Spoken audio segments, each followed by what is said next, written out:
Hello out there, everybody.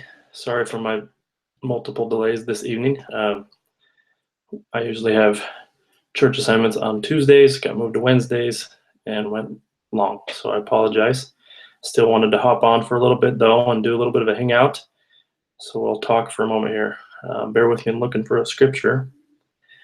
I was just reading in the book of Nephi. First Nephi chapter 17, verse 9 is what it is. I really love this verse. I used to share this verse a lot because it's when Nephi is told by the Lord, go to the mountain. And he's asked by the Lord to go and build a boat. And it's his response to that is excellent. Almost there.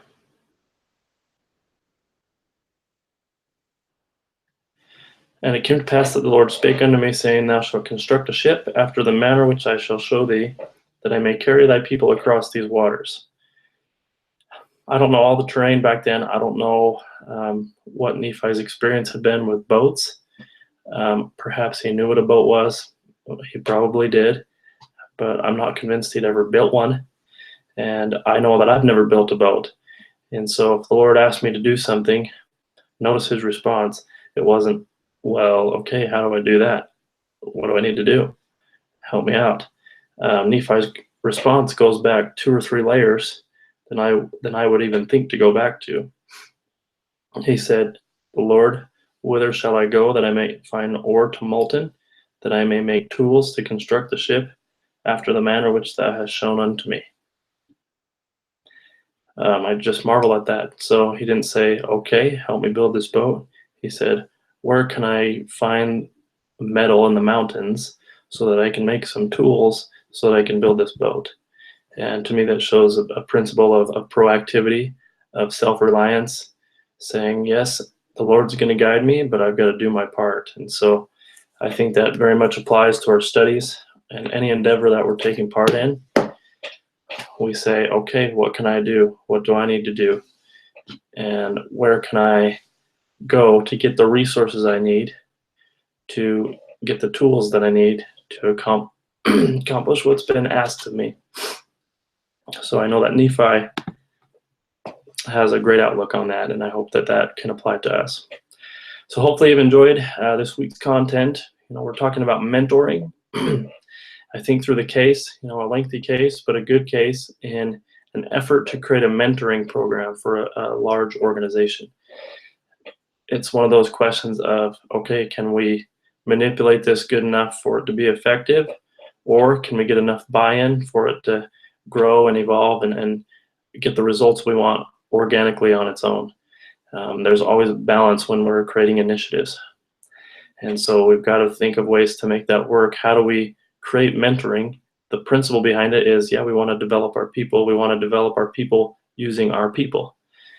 But do you force that to happen, or do you let it happen? If you try to let it happen too much, does it happen? Or if you put too much force in it, is it going to happen the right way? So these are questions that we have to ask when we're developing and training and mentoring folks. So there is a visual model that I've put together for training, for effective training, and I think it definitely shows that. And I'm pulling it up as we speak, but it gives me a good visual of what we're trying to accomplish, and it's all based on an important word called outcomes.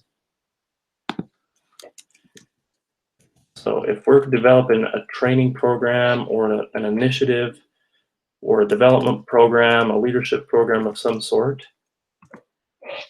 we have to know the why and we have to know the how. But the how doesn't work if we don't know the why. Does that make sense?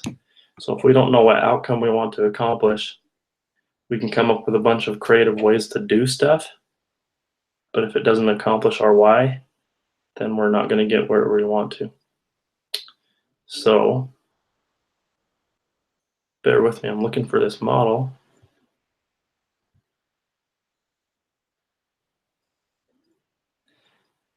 Let's see.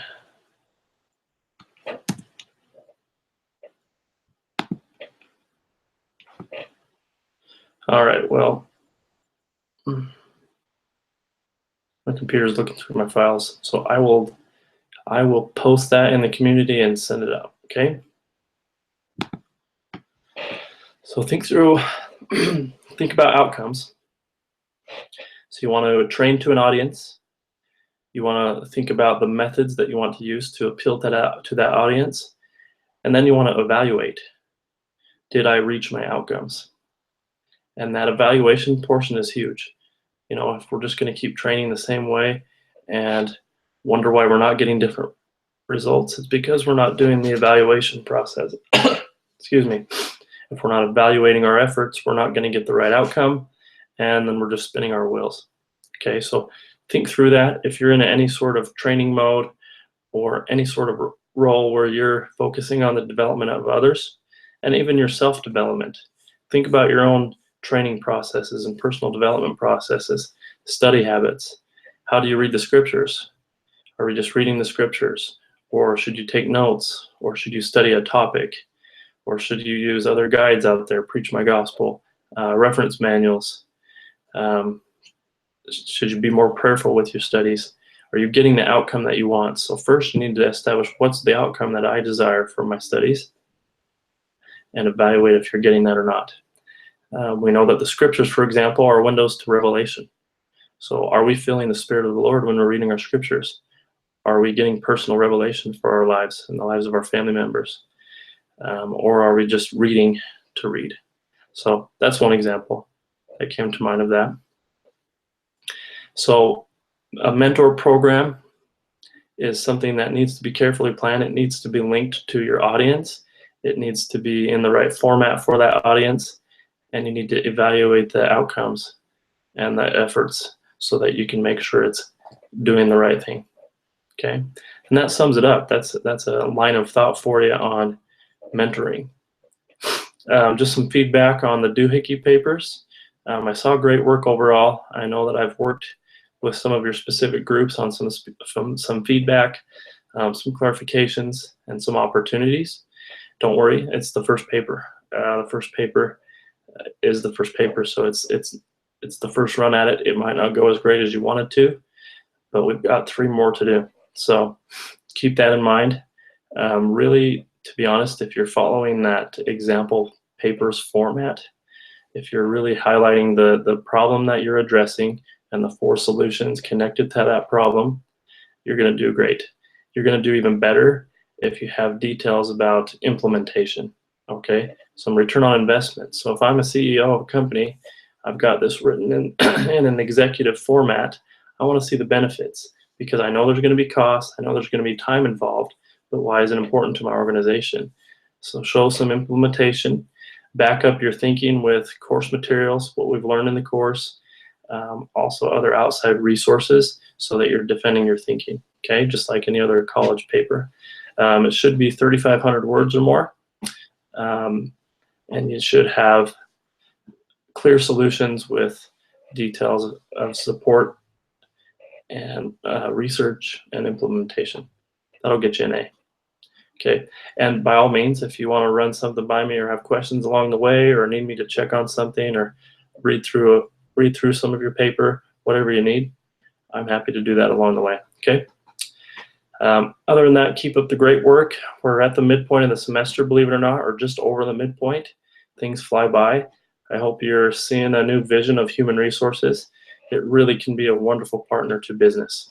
And keeping a seat at the table is important for HR because if people are cared for and we're keeping the laws, then we can springboard into being effective and being a change agent, being innovative in the way we do things.